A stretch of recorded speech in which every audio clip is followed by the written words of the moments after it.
Hello and welcome to Interior Technical Knowledge by Space IQ 360.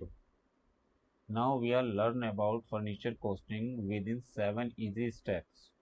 अगर इन 7 steps के according आप अपनी फर्नीचर की कॉस्टिंग निकालते हैं तो वो एक एक्यूरेट लेवल पर पहुंचेगी। अब ये 7 स्टेप्स क्या हैं और इसके अंदर क्या क्या चीज़ें आती हैं, कहाँ इसको अवॉइड करना चाहिए, कहाँ इसको रेगुलरली यूज़ करना चाहिए, वो सारी चीज़ बातें हम इस वीडियो में करेंगे।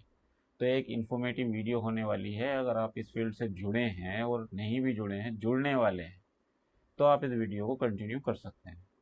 Step 1, design and measurement cost.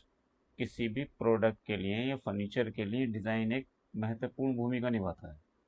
जब तक डिज़ाइन सही नहीं होगा, जब तक आपका प्रोडक्ट अच्छा नहीं होगा, और डिज़ाइन सही होने के लिए उसकी एक सही मेजरमेंट ज़रूरी है। अब ये जो दो चीज़ें हैं, डिज़ाइन और मेजरमेंट, ये अगर आप एक सिंगल ऑर्डर आपके पास है किसी भी फर्नीचर के लिए, एक अलमीरा, एक बेड, वाट एवर, कोई भी सिंगल यूनिट अगर आपके पास है तो आप उसमें ऐड कर सकते हैं। अगर आप प्रोजेक्ट ले रहे हैं तो ये डिज़ाइन और मेजरमेंट की कॉस्ट को सेपरेट रख सकते हैं। Step 2, core material cost. Core material क्या होता है? कोर मटेरियल वो मटेरियल होता है जो हम बेस में लगाते हैं। इसको इस तरह से समझ सकते हैं, जैसे आप एक मकान बनाते हैं और उसमें बीम और कॉलम खड़े कर देते हैं, तो उसी तरह से एक अलमीरा, एक बेड या किसी भी आइटम के लिए जो भी पैनल में बन रहा है या विदाउट पैनल बन रहा है, उसके लिए कोर मटेरियल की ज़रूरत होती है। कोर मटेरियल में आपका HDHMR, MDF, plyboard, block board, इस तरह का सारा मटेरियल कोर मटेरियल में शामिल होता है।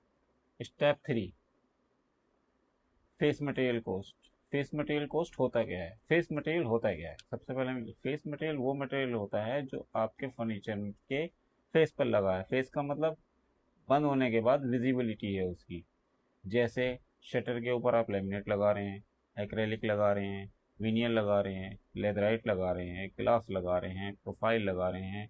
इस तरह इस लेवल पे इससे रिलेटेड सारा का सारा मटेरियल फेस मटेरियल कॉस्ट में शामिल होता है। अब इस मटेरियल की दो कैटेगरी हो जाती है फेस मटेरियल में।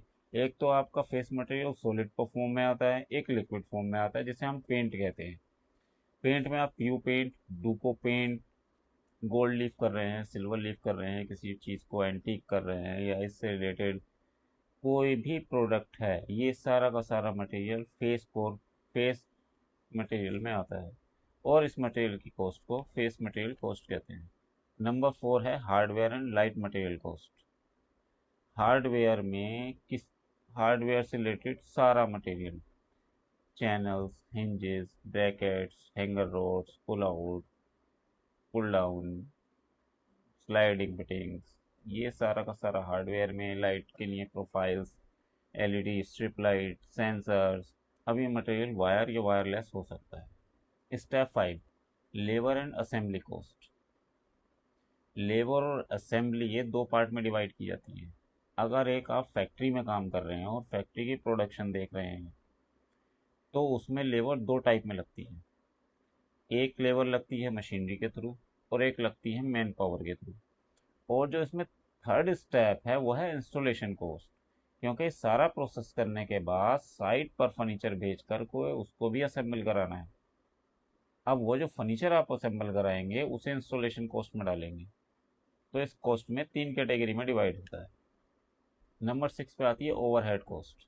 अब ये ओवरहेड कॉस्ट क्या होती है? ये एक बहुत ज़रूरी कॉस्ट है, और ये कॉस्ट अगर आप ऐड नहीं करते हैं, चाहे आप एज ए परसेंटेज आप उसे यूज़ करें, बट करें ज़रूर, से या आपके रेट ऑफ मार्जिन से ये कॉस्ट निकल के चली जाएगी और आपको पता भी नहीं चलेगा।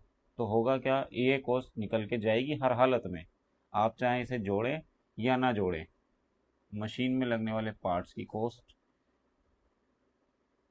इलेक्ट्रिसिटी की कॉस्ट, पानी की कॉस्ट, ये सारी की सारी कॉस्ट ओवरहेड कॉस्ट में आती है।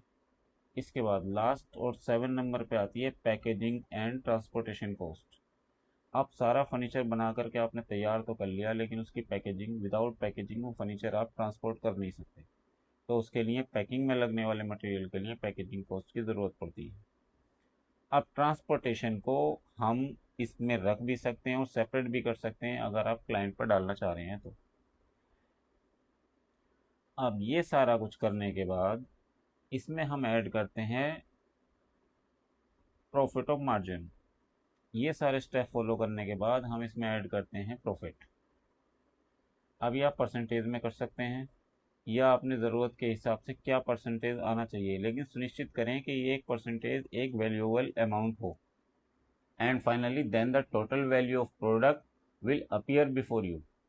अगर आपको ये वीडियो इन्फॉर्मेटिव लगी तो सब्सक्राइब कर सकते हो, और नेक्स्ट वीडियो में मैं एज एन एग्जाम्पल ये आपको कॉस्ट निकाल करके दिखाऊंगा, जिसमें आपको ये पता चलेगा ये 7 के 7 स्टेप कहाँ फॉलो अप करने चाहिए, जिससे कि फ्यूचर में होने वाले नुकसान को आप अवॉइड कर सकते हैं।